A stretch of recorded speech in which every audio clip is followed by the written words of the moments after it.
Today we have a true crime case. We will be discussing the glamorous diva icon from the documentary Paris is Burning, Miss Dorian Corey. If you do not know who she is, you need to go find the documentary Paris is Burning and watch it right now. Right now. It is so good. Dorian was born in Buffalo, New York in 1937. She was born out of wedlock. However, her parents went on to later marry in 1947. She was raised on a farm in Buffalo, but would go on to work as a drag artist and eventually transition into a woman. She had also went to and graduated from Parsons Design School and had a knack for graphic design. In the 1960s, Miss Corey toured as a snake dancer in the Pearl Box Revue, which was a cabaret drag act.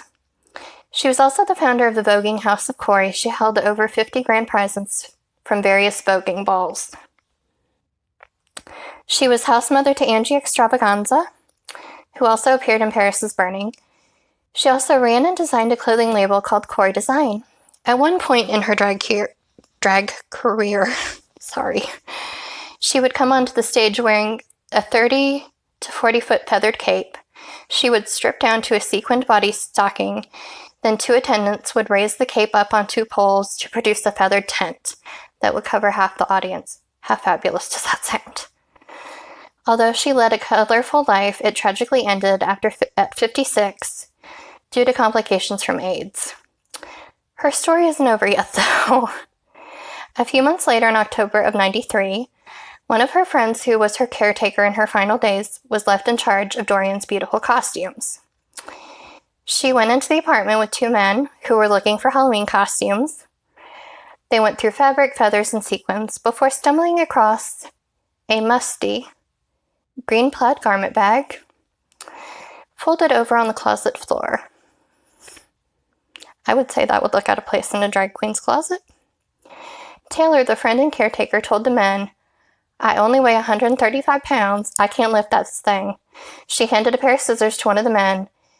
They began to cut open the bag, but when what they found prompted Taylor to call the police. Peeling through the many layers, which included the fabric of the garment bag, faux leather, and finally plastic, detectives revealed the partially mummified body in a fetal position, whose formerly brown complexion was now purple and yellow. Its blue and white boxers were in tatters, and a perfect bullet hole was formed on its head. Encased in this bag, along with the body, were detachable pull tabs from flip-top beer cans, which were popular in the U.S. during the 60s and 70s. Despite all the hurdles that decay had caused, one of the detectives was able to extract fingerprints from the corpse. The closet mummy was identified as Robert Bobby Worley. Worley had been born in December of 1938. The only records that existed from Bobby's life were that of the criminal variety. In 1963, he had been arrested for raping and assaulting a woman, which he served 3 years in prison for. He was estranged from his family, who had last seen him in the mid to late 1960s. By coupling this with the detective dating the pull tabs to the same time frame, they concluded that the shooting had to have happened nearly 20 years prior. From the outside looking in, it may appear that Dorian had no reason to engage in a violent crime. Her experience led her to mentor and support young queens as the mother of her drag family, the House of Corey. She said, "You lend money to your friends, not very much money, and give advice. Sometimes if someone got evicted or whatever, you might take them in," she explained on a 1991 episode of The Joan Rivers Show. Everyone was endeared by Corey's appearance in Paris is Burning. One of her famous lines was, "Everybody wants to make an impression, some mark upon the world. Then you think you've made a mark on the world if you just get through it. And a few people remember your name. If you shoot an arrow and it goes real high, hooray for you." Many questions remain about the circumstances. Sorry. Let me get a drink after choking. Many questions remain about the circumstances of this mummified body found in the glamorous drag queen's closet. Some people believe that Corey was protecting the identity of the real killer. Others believe that Bobby had attempted to rob Dorian in her home and she killed him. In my opinion, the most likely circumstance was that they were involved in some kind of a romantic relationship, which turned violent based on the guy's past. I mean, Worley's own brother had stated that one night in a drunken stupor, he had discussed a relationship with Dorian. This alone links the two together. Another reason their relationship could have turned violent was that Bobby considered himself a straight man, but he was frustrated by his attraction to Dorian. He was angry at his own desire for someone who he considered to be a man, even though Dorian had transitioned to be a woman. As for the mummification of the body, they believe Dorian did this accidentally, as she could not dispose of an entire human body on the congested streets of Manhattan.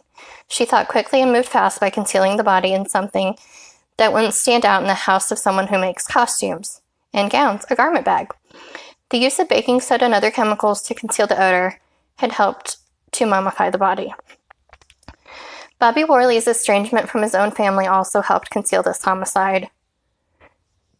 His family knew that he was bad news, and if he disappeared, they believed he was probably in trouble with the law again. Sadly, another factor may have been in play at that time. In 1960s and 70s, two poor black sexually complicated people were invisible at that time in America. Sadly, today still too, probably. That was the story of Dorian Corey, whose life was interesting, but the literal skeleton in her closet made her death the stuff of tabloid headlines. I think they were probably in a romantic relationship. Okay, think about it this way. Why would somebody breaking in only be in their boxer shorts? I think they were in a relationship. I think he was probably frustrated because he thought he was gay, or thought he was straight, and was frustrated because he was attracted to someone he considered male, even though she was a woman. And I think he got violent with her, and I think she let him have it. And I think his family probably thought he was in jail somewhere. And I think it's crazy how they discovered the body. Can you imagine being that friend just trying to sell some costumes to some people for Halloween and finding a whole ass mummy in a closet? But seriously, y'all need to watch Paris is Burning. That is good. It is Pride Month. Get on that. That is your homework. Thank you for watching. Bye.